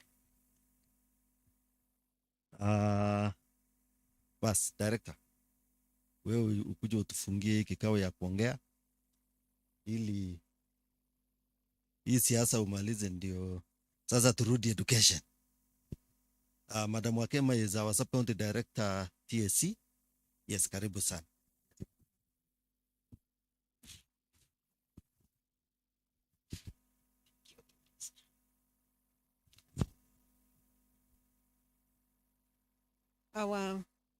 Our Mheshimiwa MP Honorable Lesonet Moses and all the leaders are present today. The community which is present today, my colleagues from the teaching fraternity and education fraternity, hamjambo. Hamjambo tena. Yangu hayatakuwa mengi, Mheshimiwa. Najua sisi huwa hatuna mambo mengi kwa sababu pia mwenzangu Mr. Kemei alikuwa ameongea, na kwa hivyo ninajua alikuwa amesema most of the things that I may have wanted to say. My name is Grace Wagema. I'm TSC Sub-County Director for Ibatek. Na ninataka kuchukua fursa hii maybe kabla sijaendelea, just to introduce wale ambao pengine wamekuja, even if it is a community affair, the teachers belong to the community, and I know today we must be having teachers. So the principals who could be present, the principals who are present, and teachers, kindly stand up so that I don't feel alone. Yes, there they are. Why don't we give them a clap? Yeah, I said we belong to this community, and therefore we have to be present. Thank you so much. May God bless you. Now, I'm sure even if the others are not here, I know they'll be seen in one way or another. Their presence will be felt as we continue with this fundraiser. Na yangu yatakuwa machache. Jambo la kwanza ambalo ningetaka kusema ni kwamba sisi kama Teacher Service Commission, we are very, very proud of what is happening in our education in Koibatek sub-county. And first and foremost, we want to really thank Mheshimiwa and the initiators of Uzalendo Secondary School, because we are saying that these are people who had the vision. They had the vision. They had the vision for our community. They wanted to see us go far. Kwa hivyo tunawashukuru sana because this far, if it were not for that vision, today we would not be talking about Uzalendo. So we really want to thank you, Mheshimiwa, as a patron, and the entire Uzalendo community, and even the community, for having this great vision of this Uzalendo, our great school. Now, I'm sure they did this because they wanted to invest in education. And as you know, when we invest in education, we say that education is the only weapon that can change the whole world. So when we change Koibatek, then we'll be changing not just Eldama Ravine, we'll not just be changing Baringo, but we'll be changing the entire country. So today, we are saying that we are here because we have the weapon, and we are investing in the only weapon that can change us, that can change our lives, that can change our villages, that can change the country. And we are saying we are very proud of Uzalendo. We are also proud of our other schools, but today, because we are in Uzalendo, we are saying we are very proud of Uzalendo. And I want to say that ninajua pengine Mr. Kemei alikuwa amesema, because for us, when we stand, lazima tuongee mambo ya performance. We were here last year. We thanked God because of the performance, and we also had a prayer that God takes the school higher in terms of performance. And tunashukuru Mungu kwa sababu that is exactly what happened, because there was positive performance even in the KCSE 2020. And we really want to say a big thank you to the Uzalendo BOM, the patron, our teachers, and all of us, everybody who had a hand in ensuring that the performance went up. And even this year, although we didn't have a Thanksgiving today, we know we are all making a prayer that come the results of 2021, our school will have gone higher in terms of performance. So as I end, nikimaliza, ninataka kusema kwamba as Teacher Service Commission, we are teaming up. We are teaming up with the community. We are teaming up with the business community. We are teaming up. We are a team in the education fraternity. And we are saying that we are working together to ensure that Uzalendo goes higher, and of course all our schools go higher.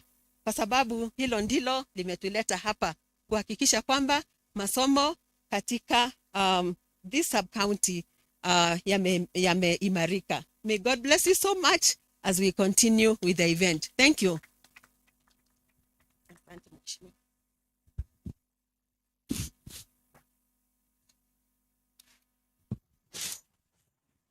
First, tupige makofi dada yetu Madam Director. Now we are going to the fundraising, and because mumeniita patron, mimi nataka nianze na niite Bwana Kemei. Wacha niite Bwana Kemei achukue pesa yangu. So after me, please very quickly. So baada ya mimi tuko na committees, meaning WhatsApp from the wards, and then it's association, Eldama Ravine Marathon, business community, CDF, bas. So wacha nianze.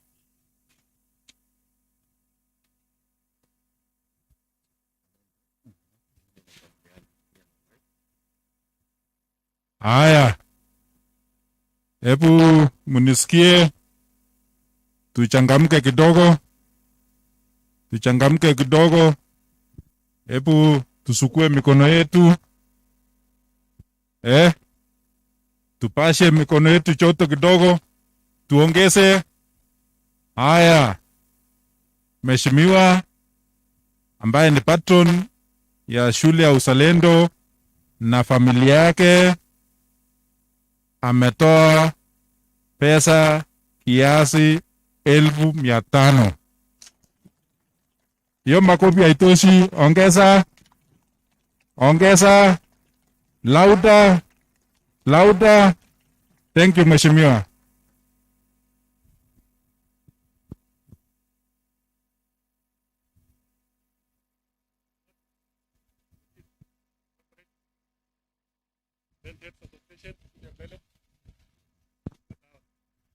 What's new? Oh. Yeah.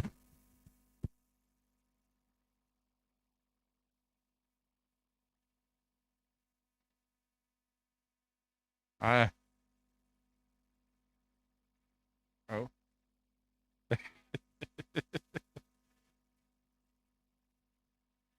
in. Uh-huh.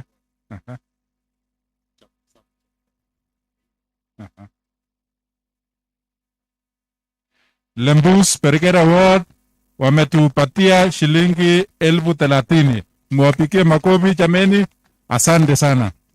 Amesindikiza na 500. Lembus Perikera amesindikiza na 500. Asante sana.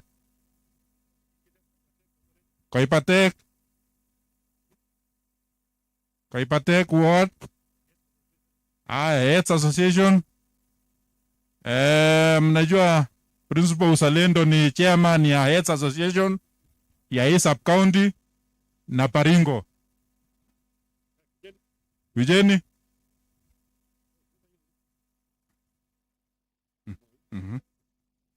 Tukumoi shilingi 5,000. Kapcholoi shilingi 10,000. Makofi jameni. Mumberes 15,000. Makofi. Pakita 5,000 shillings. Makofi. Uzalendo shilingi 80,000. Makofi. Timboroa 10,000. St. Mary's Poita shilingi 30,000. Asante. Kamura M-Pesa 15,000. Tolma Secondary School 10,000 shillings. Thank you so much. Makofi. Kamelilo 31,000 shillings. Makofi kwao. Kiplombe 50,000. Makofi kwa Kiplombe. Tinet 5,000 shillings. Makofi. Penonin Wanamoi ametuletea cheki ya 20,000. Thank you so much. Makofi. Tonyok Girls 10,000 shillings. Thank you so much. Through the board chair. Sakat Secondary School Bwana Wycliffe ametuletea 10,000. St. Patrick Shimoni, a board member, ametuletea shilingi 10,000. Makofi.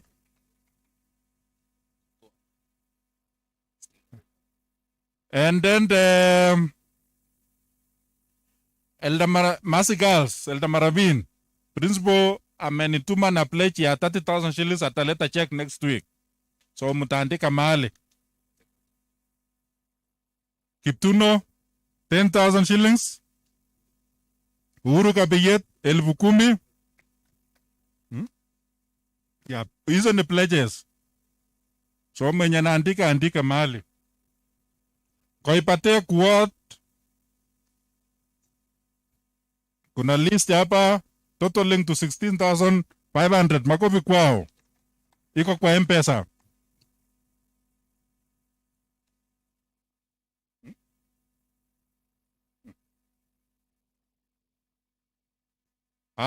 Chris Lochuria, manager wa Eldama Ravine Library 8,000. Makofi kwao.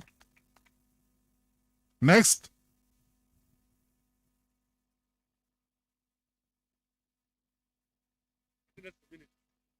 Ini. Eldama Ravine Technical tumepata check ya 10,000. Makofi Eldama Ravine Technical. Thank you so much.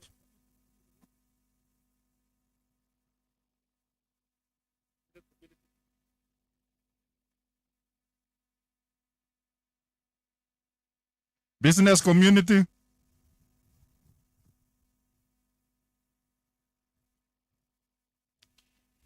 Haya, tutayarishe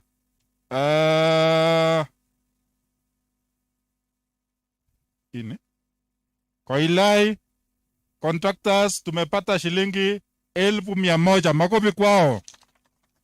Thank you so much. Jesrop contractors 1,100. Makofi kwao. Vinias 50,000. Makofi pia. Asante sana.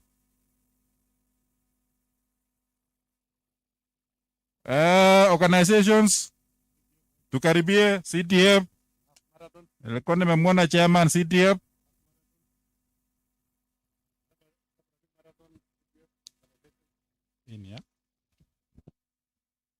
Eldama Ravine Half Marathon tumepewa cheki ya 1,500. Makofi kwao. Asante sana. Chairman CTF na timu yako.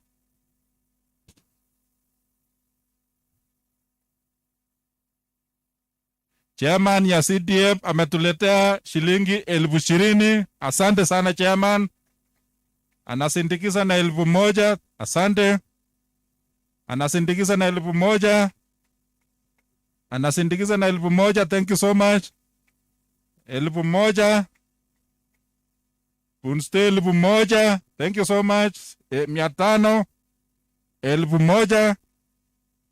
1,000. Anasindikiza na 1,000. Thank you so much, CTF. Next. Yes, so we are opening up now. EREF chairman, 6,000 shillings. Makofi kwa EREF chairman. Jirani 2,000. Asante. Karibuni, karibuni.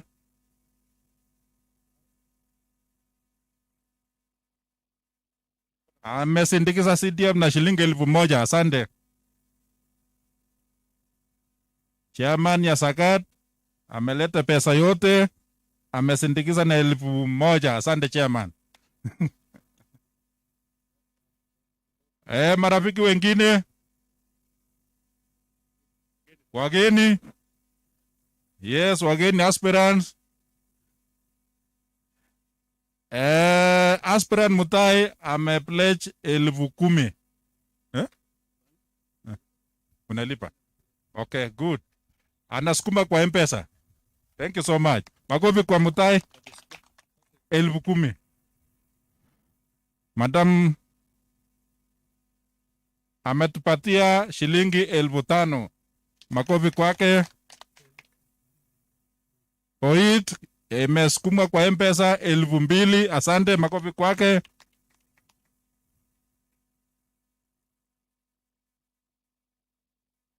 Wageni. Marafiki wa uzalendo. Meshak 1,000. Asante. Lokonyo. Asante. Oh. Wapi yo sanitizer, please?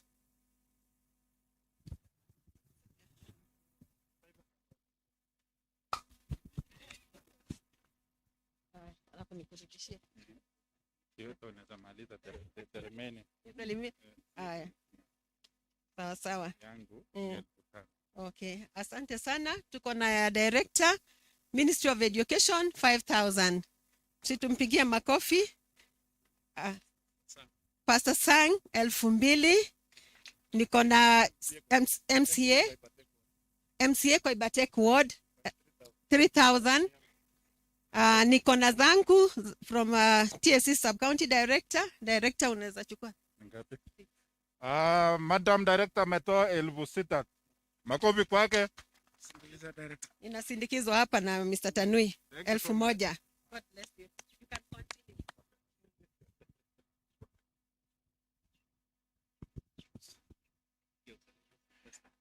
Rafiki ya uzalendo ambaye anaitwa Sylvester 2,000, if I'm not wrong. Thank you so much. Board member uzalendo 4,000. Asante, makofi kwake. Naftali 1,000. Mike 1,000. Asante sana. Penina 1,000. Asante. Orengo James. Okay. Orengo iko kwa simu ngapi? 1,000. Thank you so much. Sisi 1,000. Zakaria 500. Elgeyo 700. Asante, iko kwa simu. Thank you so much. Principal Kabimoi. Hey, how are you? Ametuletea check ya 50,000. Thank you so much, Mr. Principal.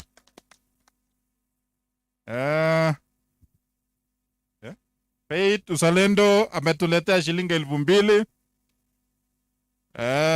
Principal Kipkuyang ameleta pesa yote 15,000. Makofi kwake. Thank you so much.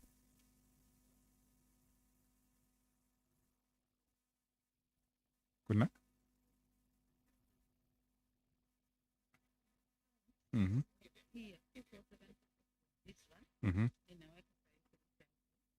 Naitwa? Naitwa? Hawa Gigen anasindikiza na 3,000. Anasukuma kwa account. Principal Kipkuyang amesindikiza na 1,000. Thank you so much, Madam Principal. Principal Baringo High School 100,000 shillings. Makofi kwa Principal Baringo High School. Mwandike Esther 1,000. Asante mama. Nani atakuja kutuona hapa? Kuja utusalamia in style. Aha. Staff Pujari Eldama Ravine ametuletea shilingi 2,000. Asante.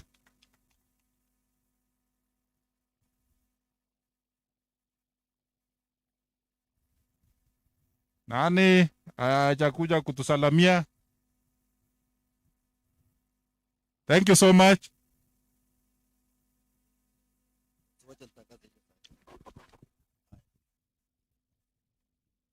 South Boys, tumepata ujumbe kutoka South Boys shilingi 50,000.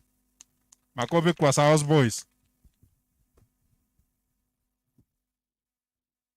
Ikiwa kuna mtu yeyote ambaye ametumwa mahali, uletee hiyo ujumbe ili tutangaze.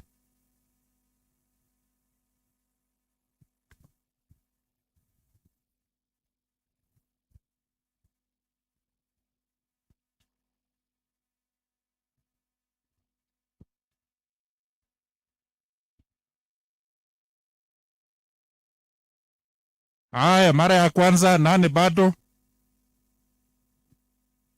Mara ya pili nani hajakuja kunisalamia au kusalamia mheshimiwa? Mara ya tatu?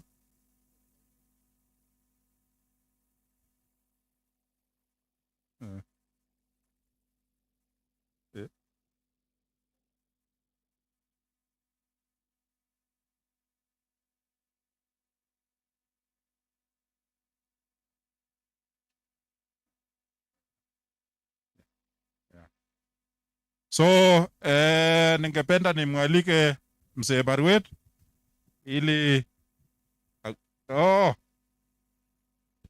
still utakuwa mzee, haina shida. Hapo ndio tunaenda.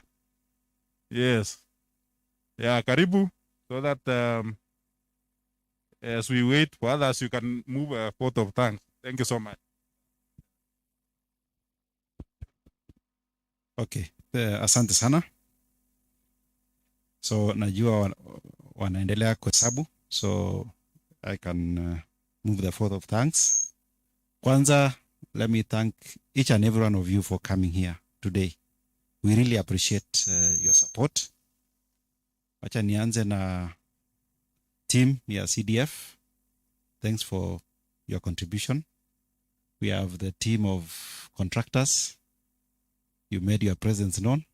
Na vile mheshimiwa aliwaelezea, there is a return. Machine hazitavunjika ovyo ovyo. Walimu, we recognize contribution from the various schools through representatives from each and every school. Tunashukuru.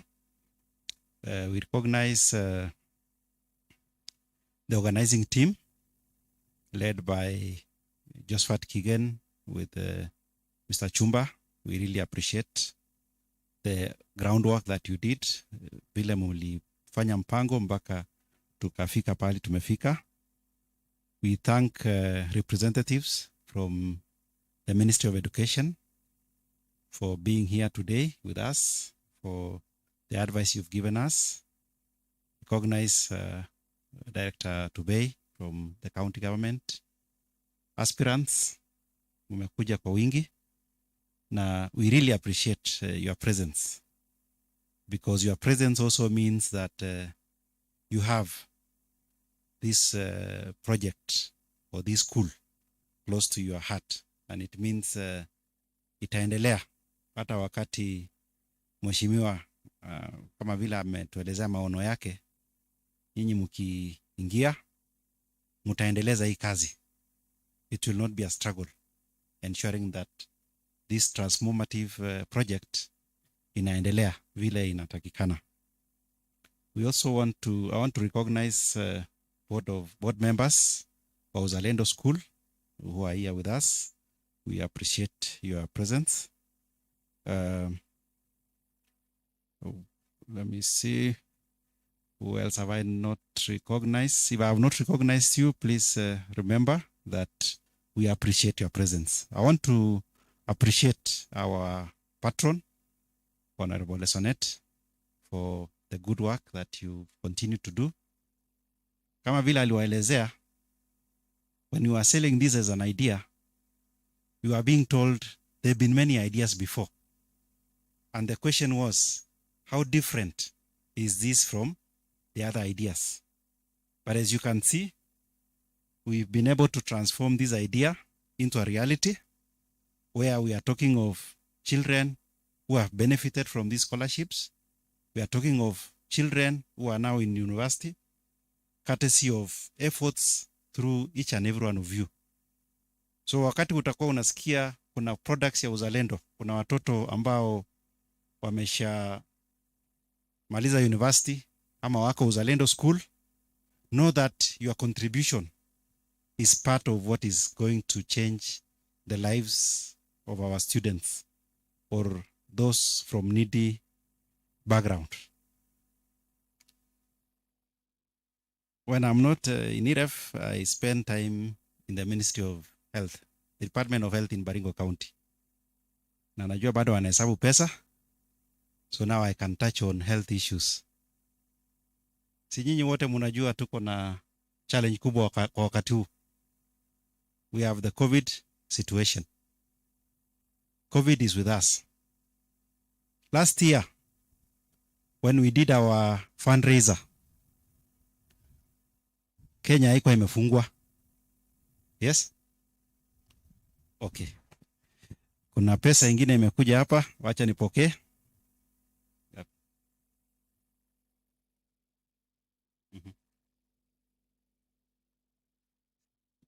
Ainston Kimboy, 5,000. Victor Salgong, 1,000. Head teacher wa Ikweta, 500. Mr. Dirango. Thank you very much. Thank you very much. So I was telling you a bit of history that last year, when we held our fundraiser, the country had not been closed. We had not even witnessed our first case.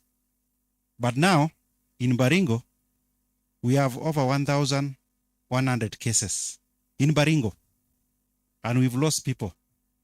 Officially, in our record, we have about 36 people. But then, tumepewa silaha ya kutumia. We have the mask, there is a hand washing, and now we have the vaccine. Sijui kati yetu hapa kuna wale wangependa kupata vaccine na wajapata? Are there any? Yeah? Tulikuwa tumechukua commercial break kidogo last week. Kwa sababu when a circular was issued, demand iliruka 4 times. And we were able to exhaust the vaccines that we had. But right now, I want to assure you, wale walikuwa wamepata their first dose ya AstraZeneca, we have enough of your doses. Wale wataenda kupata the first dose, tuko na ile inaitwa Moderna. It is available kutoka next week. So take time. Na ile ningependa tukuhimiza is for the elderly people. We've seen situations where young people have taken the vaccine. Okay, wacha tuchukue ingine. Sinonin secondary, 10,000 shillings. So what am I driving at? I want to say that let us take advantage of these tools that are available. We have the vaccine with us. Make sure, kama your parents hawajapata your vaccine, make sure they get it. We are losing people who are above 50 in big numbers. Yet we have these tools available. So ningependa tu tutumie hii fursa hii tuende kupata hiyo chanjo. We'll be increasing the number of sites. Initially we were doing in 7 places, lakini sasa tutaongeza other facilities ambayo tutawaelezea. So take advantage. The vaccine will protect you from the severe form of COVID. It will protect you and protect your family members and friends. So don't waste the opportunity. Take advantage. At least if you are 50 and above, hata 18 and above, na uko na other conditions like diabetes, hypertension, or any chronic conditions, you are able to, you can get it. If you're also taking care of somebody who is elderly, it is advisable for you to get the vaccines. So take advantage. As a country, we are aiming to do 10 million by end of this year. To vaccinate 10 million people. In Baringo, we are 2%. 2% of the target population ndio wamechukua. So we still have quite a number of people who are yet to take it. Take advantage of that. Otherwise, to go back to the vote of thanks, I think I've thanked everyone. If I've not mentioned you by name, know that we appreciate your support and we really, really thank you for creating time kuwa nasi siku ya leo. Tumeshukuru na asante sana kwa hiyo nafasi. Thank you very much for your attention. Thank you very much, Chairman EREF. Kwa hiyo, as we are waiting our accountants to finish the, Mheshimiwa unaweza kuja ndio anamalizia, nafikiri dakika 2. Pia pesa ingine kikiingia. Karibu sana.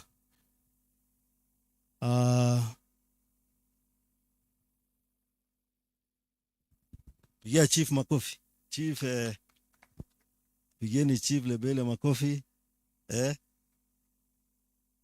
Chief wetu. Karibu. Bas. Pigia makofi moja. Beli. Huyu ndio, this is oh yeah. Hey, ile ya Baringo High School ndio imefika. Piga makofi moja. Bili. 20,000, 50,000, 80,000, 1,100, 1,120. 120,000 for Baringo High. Na chief mwenyewe anasindikisha na 1,000. Pigie makofi. Bas, hiyo hesabu si mmemaliza? Hey, kwani hata hakuna multiplication, it is just addition. Plus, nani? Hakuna multiplication my friend hapo. So, ni plus mpaka mwisho. Please, wakati tunangojea, hebu pigieni principals makofi moja. Principal Sagat, piga makofi. Principal Kiplombe, piga makofi. Principal Kamelilo, piga makofi. Principal Kabemoi. Principal Kipuyang. Teacher Kamelilo, primary. Nani sijasema? Iko principal ngine hapo? Principal Tinet, all the way from Tinet. Pongezi bwana. Ulienda Tinet na kwa bado nakumbuka. Piga, I will be visiting you in Tinet next week. Hii wiki tunaanza Monday, tunakuja Tinet. Kuja kusalamia wewe. Ama Sidik, si namna hiyo? Yes. So please, tangazia wazazi mimi nakuja. Tukuje tupige story na wewe. He's done a good job. He arrived in Tinet when there were 5 students. How many were in Tinet when you arrived? And then what is the number now? 100. Look at that. He found 32, Madam Wakema. 32. And he has built it now until 100. So, yeah, it's a good job. Endelea na hiyo moto bana principal. So tunashukuru sana principals kwa hii support mnatupatia kwa hii program. Tupigie our aspirants makofi moja. Pigia bwana Mutai. Pigia Karo. Kiptonge. Na unajua hii ndio pre-qualification ya aspirants. Hapa area hii kama because tunataka mtu vile mumesema to take this to another level, to take education in Eldama Ravine to another level. That is the person we are looking for. Haya, pigieni principal Simotwe. Pigie makofi moja.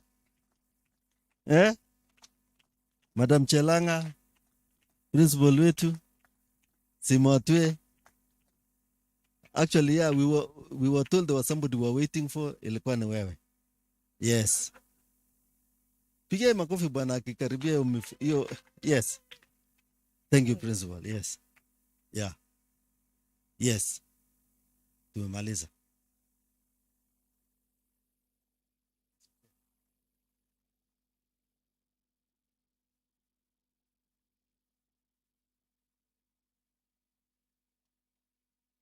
Aya, principal Kabimoy anakuja, piga makofi. Kabimoy. So principal na timu yake yote ya Simotwe Day, piga makofi, shilingi 10,000. Asante sana. Bas, simupigie principal Kabimoy. Principal Kabimoy Day, pigie makofi. Karibu sana principal. Yes. Kabimoy Day is still a young school. Pigia principal makofi, ametuletea 5,000. Di, kama uko na hiyo check ya Kabimoy Day, do you have the check ya Kabimoy Day? Ile check ya Kabimoy Day. Uko nayo sahi? Lete tuwapatie kama uko nayo. Shilingi 5,000 Kabimoy Day school. Asante sana.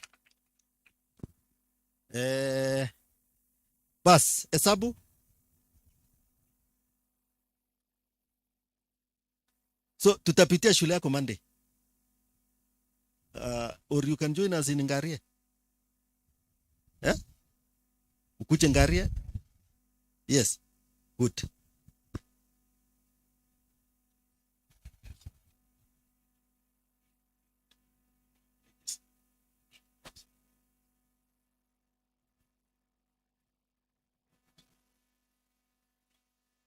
Bas. Na bado tunangojea Skyline. I think we are still Skyline State. Ama Kapto walisemaje? Skyline are on the way. So when they come watakuja kuongezea hii hesabu. Please, tujipigie makofi, ile target tumefikisha na hata tumepitisha. You guys are very serious. Hebu tupige makofi. 1, 2, 3. Milioni 1, milioni 1,500, milioni 1,800, milioni 1,900, milioni 2, milioni 250, milioni 280, milioni 290, milioni 2,100, shilingi milioni 2,110. 2,110,000. This is very good. Na hii yote ni pesa.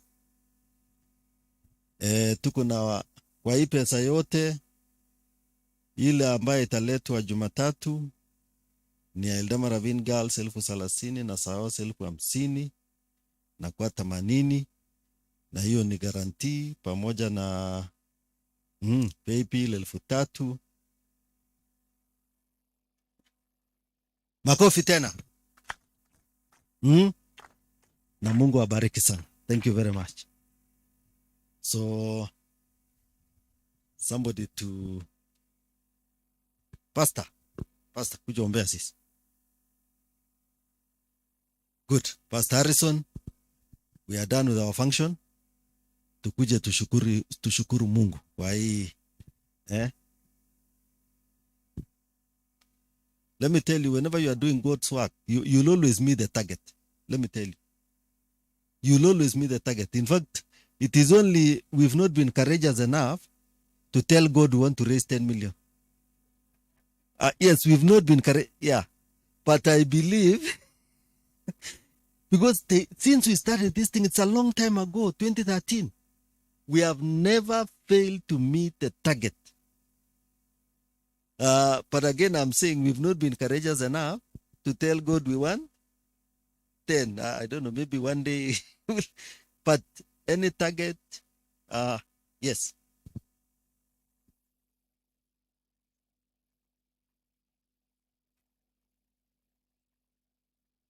Okay. Good. Skyline wamesema watu waende ofisi. That is very good. They have always chosen to sponsor one child. So I hope they must give you 160,000 for one child for 4 years. So Pastor, pray for us so that next time we become courageous and tell God we want 10 million.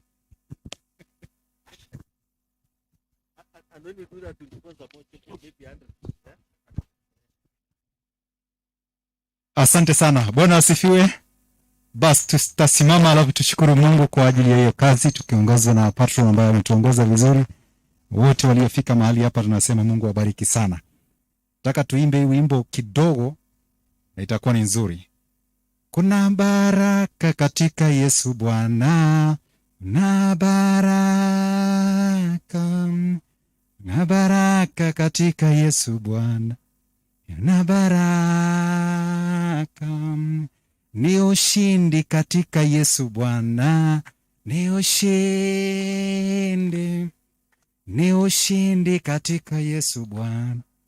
Ni ushindi.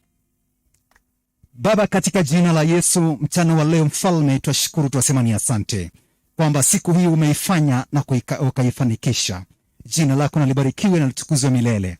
Asante kwa kila jambo ambaye limeendelea mahali hapa Mfalme, kwamba Mungu umekuwa pamoja nasi. Tukiongozwa na patron ambaye ni mheshimiwa wetu, na kazi hii lote Mfalme umeibariki. Tuomba kwamba Mungu utaendelea kuipanua na kazi za kila mmoja wetu mahali hapa Bwana.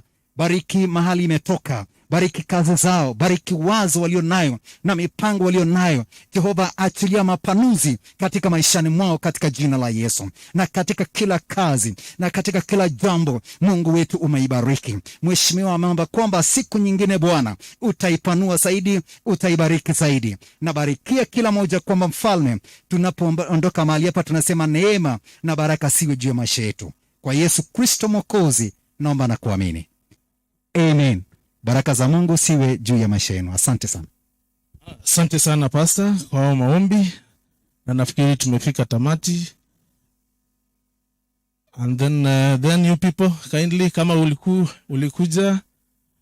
umekuja, nimeona watu wageni, kama bado mko